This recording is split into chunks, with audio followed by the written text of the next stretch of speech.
A naval helicopter operating from a destroyer in the Persian Gulf is not simply an aircraft. It is an extension of the ship's sensor reach, its anti-surface capability, its search and rescue coverage, and its ability to project influence across a maritime operating area that exceeds the ship's own radar horizon by the altitude differential that aircraft provide. When a MH-60 is airborne, the destroyer's operational radius doubles. Its surface picture extends into areas that the ship's own sensors cannot cover. Its crew, the pilots, the aircrewmen, the sensor operators, are operating the ship's eyes, and sometimes its fists, across the Gulf's shallow, cluttered, commercially dense surface, in ways that the ship's organic systems cannot replicate from the waterline. The helicopter is not a separate asset that happens to operate from the destroyer's flight deck. It is a component of the ship's combat system, and when it is airborne, it is the most exposed component of that system. Operating without the ship's armor, without the ship's layered defensive architecture, dependent for its own protection on its speed, its altitude management, and the willingness of the ship it operates from to defend it. The MH-60 had been airborne for 47 minutes when the first indication appeared. The crew was conducting a surface surveillance mission approximately 14 nautical miles northwest of the destroyer's current position, flying a search pattern across an area of interest where the intelligence picture had flagged elevated small boat activity in the preceding 24 hours. The flight altitude was 800 feet, the airspeed approximately 120 knots. The crew, working their radar and electro-optical sensors across the surface, beneath them in the systematic grid pattern that the mission profile required. At 2:07 a.m., the helicopter's radar warning receiver produced an audio tone that the crew had been trained to recognize immediately. An infrared missile approach warning, a threat signature consistent with the seeker of a man-portable air defense system acquiring the aircraft's thermal signature, not a confirmed launch. An acquisition. The MANPADS seeker had locked onto the helicopter's engine exhaust signature from a position below and ahead of the aircraft. The MH-60's defensive systems responded automatically. The aircraft's countermeasure system deployed a burst of infrared flares, thermal decoys designed to present the MANPADS seeker with multiple competing heat sources, disrupting the seeker's track on the aircraft's engine signature and drawing the missile toward a flare rather than the exhaust stack.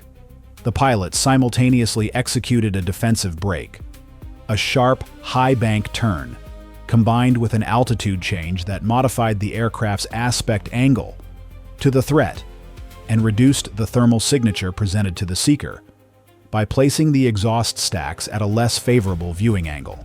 The MANPADS missile did not launch. The acquisition warning ceased 14 seconds after it began. The seeker had either lost lock when the flares were deployed, or the operator had made the decision not to commit the launch.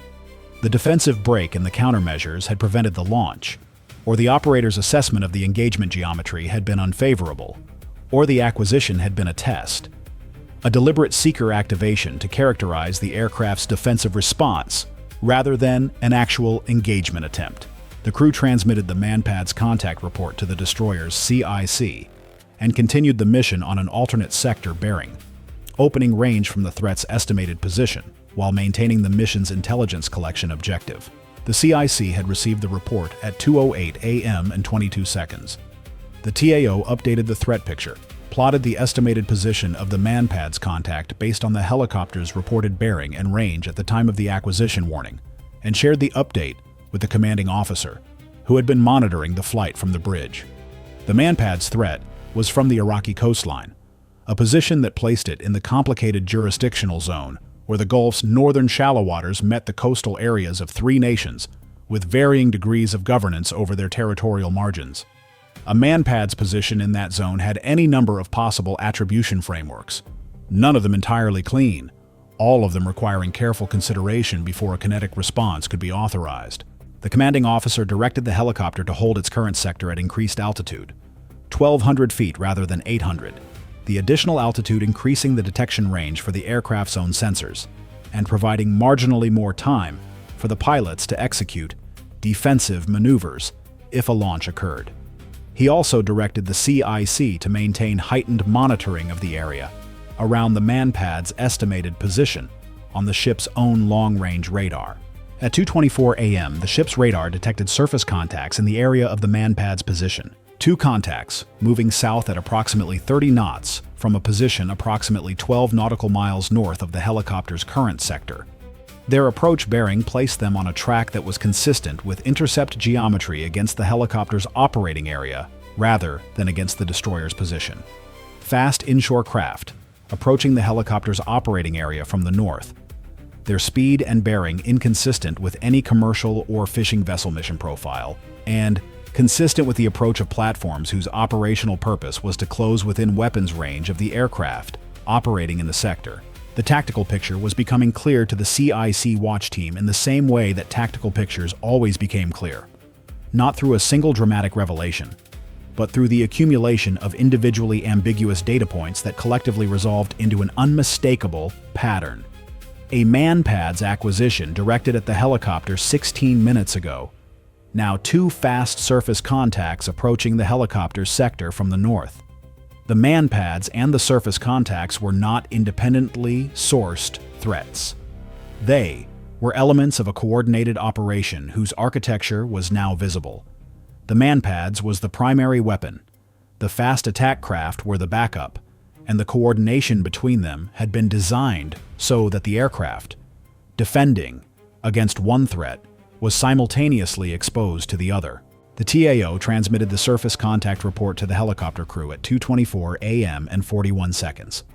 The crew's response was immediate: altitude reduction to 400 feet, below the optimal engagement altitude for the surface contact's likely weapons, taking advantage of the Gulf's surface clutter environment to reduce the helicopter's visibility to any weapons system operating from the surface contacts, and a course change toward the destroyer's position, reducing the distance to the ship's defensive coverage.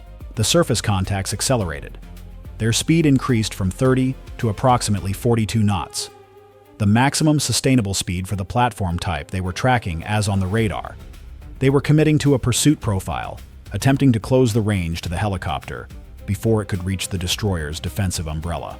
At 2:26 a.m. and 18 seconds, the helicopter's radar warning receiver activated again, not a MANPADS acquisition this time.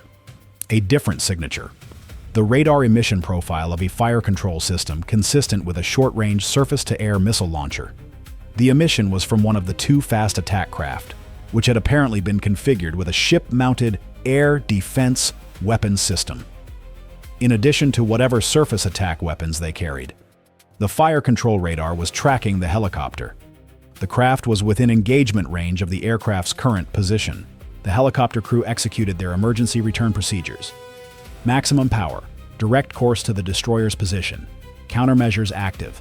The pilots managing the aircraft's speed and altitude to maximize the rate of closure to the destroyer, while minimizing the thermal and radar profile presented to the threat behind them. 17 seconds after the fire control radar acquisition, the radar warning receiver signaled a launch. The commanding officer had been monitoring the situation from the bridge since the surface contacts appeared. He made two simultaneous calls at the moment of the launch warning to the flight deck officer to prepare for emergency recovery. Our first atayatoram, hawasti, owa. The helicopter would need to land as soon as it reached the ship. Not a controlled approach, but a direct, expedited recovery that prioritized getting the crew aboard over the procedural formalities of a standard approach. And to the TAO, weapons-free, authorized engagement of the surface contacts. The launch from the fast attack craft's ship-mounted air defense system had placed a surface-to-air missile in the air behind the helicopter. The helicopter's countermeasure system was dispensing flares continuously, and the pilots were executing an aggressive, evasive flight profile. Altitude changes, turn combinations, the kind of three-dimensional maneuvering that the MH-60's airframe and engine performance made possible, but that extracted physical demands from the pilots that sustained beyond a few minutes would begin to compromise their precision. The missile behind them was not discriminate. It was tracking on either the aircraft's radar signature or its infrared signature, possibly both, and the countermeasures were attempting to break that tracking. The destroyer's fire control system had acquired the inbound missile on its air search radar at 2:26 a.m. and 53 seconds, 35 seconds after the helicopter's launch warning. The time required for the radar to distinguish the small, fast missile track from the surface clutter environment of the northern Gulf at close range. The fire control solution was building. The intercept geometry required the destroyer to engage a missile that was pursuing the helicopter. And Somai and Sari. Engagement. The psi geometry of the intercept had to account for the helicopter's own position in the approach corridor to avoid placing an interceptor on a track that intersected the helicopter's flight path rather than the pursuing missiles. The geometry was constrained in a way that standard engagement scenarios were not. The pursuing missile and the helicopter it was chasing were on the same general bearing from the ship, separated by a distance that the fire control system estimated at approximately 300 meters and decreasing as the missile closed on the aircraft. Engaging the pursuing missile required a fire control solution that intercepted the missile without the interceptor's own flight path passing through the helicopter's maneuvering space. The ESSM was selected. The ESSM's compact airframe and high agility made it the most suitable interceptor for the close-range, geometrically constrained engagement that the situation required. Its ability to execute sharp course corrections in the terminal phase gave the fire control system more flexibility to build an intercept geometry that avoided the helicopter than the larger, less agile SM-2 would have permitted. One ESSM launched at 2:27 a.m. and 4 seconds. Its guidance system flying the intercept solution that the Aegis Fire Control had computed in the 14 seconds since the radar acquired the pursuing missile. The ESSM reached the pursuing missile at approximately 4.2 nautical miles from the destroyer. Intercept confirmed. The pursuing missile's track disappeared from the radar display. The helicopter's maneuvering countermeasures had not been needed to defeat it. The ESSM had reached it before it reached the aircraft. But the helicopter crew did not know that in the seconds before the intercept. They knew a missile was behind them, and they were running. The two fast attack craft had not stopped their approach during the engagement. They were now at 8 nautical miles from the destroyer's position, still on their pursuit bearing toward the helicopter's flight track, their radar returns clear on the surface search picture. The commanding officer had authorized weapons free on the surface contacts. The engagement of the helicopter's pursuing missile had been executed, and the surface contacts that had launched it remained active threats. 2 interceptors were not appropriate for the surface contact engagement. The SM-2 is an air defense weapon, not an anti-surface weapon, and its employment against surface targets was not within its design parameters. What the destroyer had for surface contact engagement at this range was its 5-inch deck gun and its 25mm deck mount, and at 8 nautical miles, the 5-inch gun was the only weapon with the range to engage.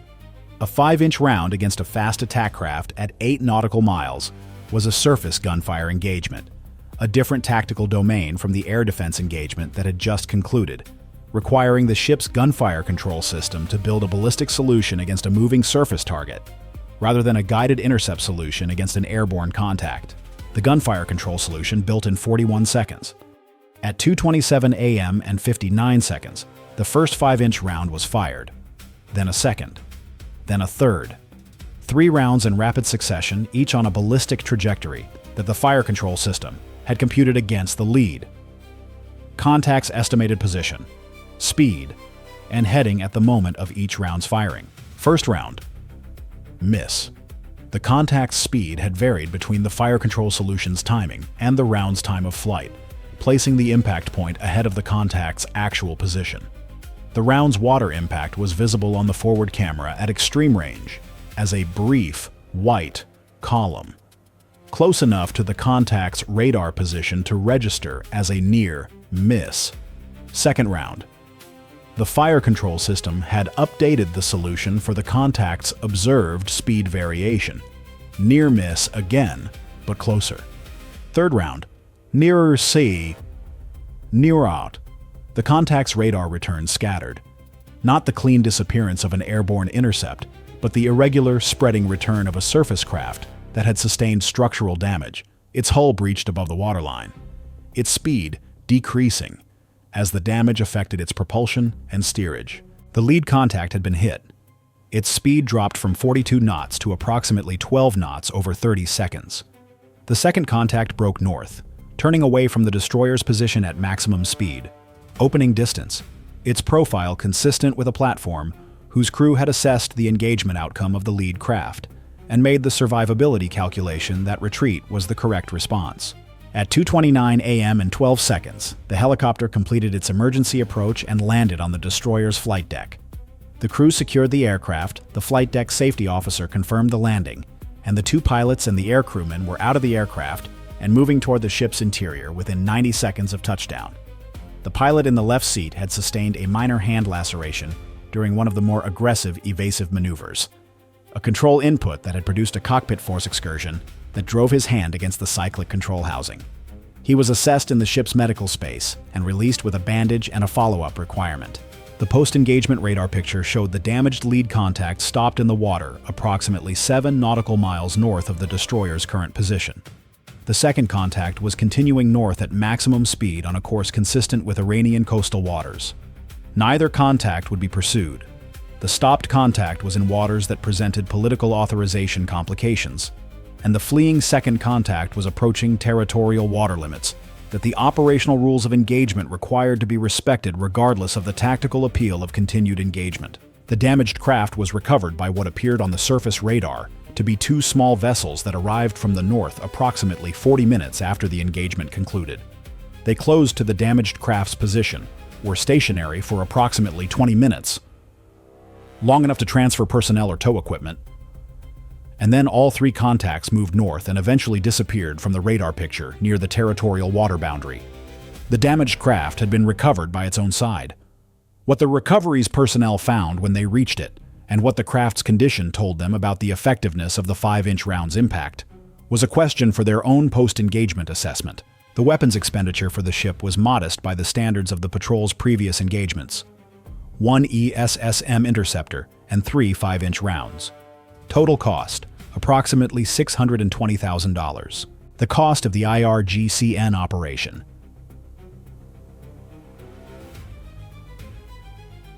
YAL, the MANPADS team, the 2 fast attack craft with their ship-mounted air defense systems, the coordination infrastructure, and the operational overhead of staging the attack, estimated at between $400,000 and $700,000. Financial parity. Neither side had spent significantly more than the other, but the post-engagement analysis did not focus on the cost ratio, because the cost ratio was not the point of the operation. The point was what the operation had attempted to do, and what the success of the ESSM intercept had prevented. A helicopter engaged and eliminated over the Persian Gulf. 14 nautical miles from its parent ship would have been a qualitatively different event from any of the previous engagements in the patrol. Not a ship under attack, not a missile intercepted before it reached a hull, but the loss of a crew. 3 people. Pilots and an aircrew man who had been conducting a lawful surveillance mission in international airspace, and who had been targeted specifically because they were the most exposed component of the ship's combat system. The element that flew without armor and without a ship's defensive architecture around them. The operation had been designed around that exposure. The MANPADS acquisition had been the probe, characterizing the aircraft's defensive response and the crew's behavior under the acquisition warning, establishing whether the helicopter would immediately return to the ship or would attempt to continue the mission. The crew had continued the mission, holding their sector at increased altitude, and the continuation had allowed the surface contacts to close from their staging position to an engagement range before the crew's emergency return brought them back within the destroyer's protective umbrella. The 14 nautical mile distance at which the crew had been operating when the MANPADS acquisition occurred was 14 nautical miles of tactical independence, necessary for the mission, and the precise distance at which the destroyer's ability to defend the helicopter was constrained by the geometry of the pursuit missile's flight envelope relative to the ESSM's intercept timeline. At 14 miles, the ESSM had arrived in time.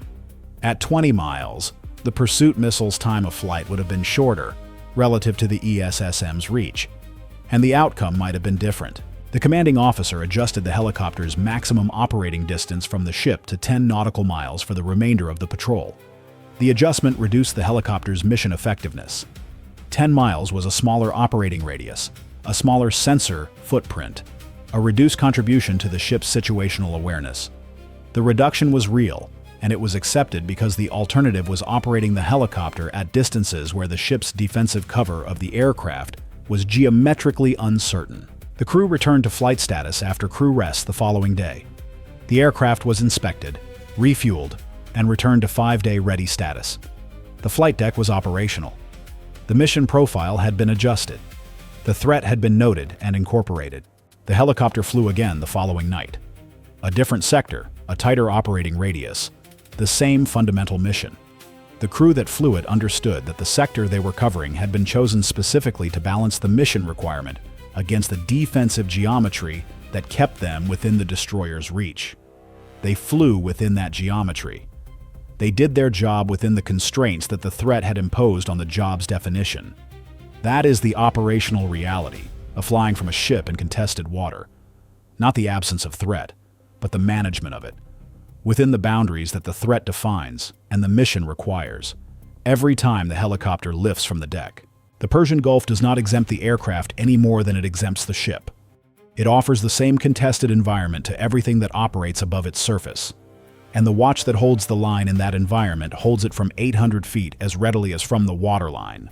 By the same discipline and the same training and the same willingness to fly into the dark and do the job that needs to be done.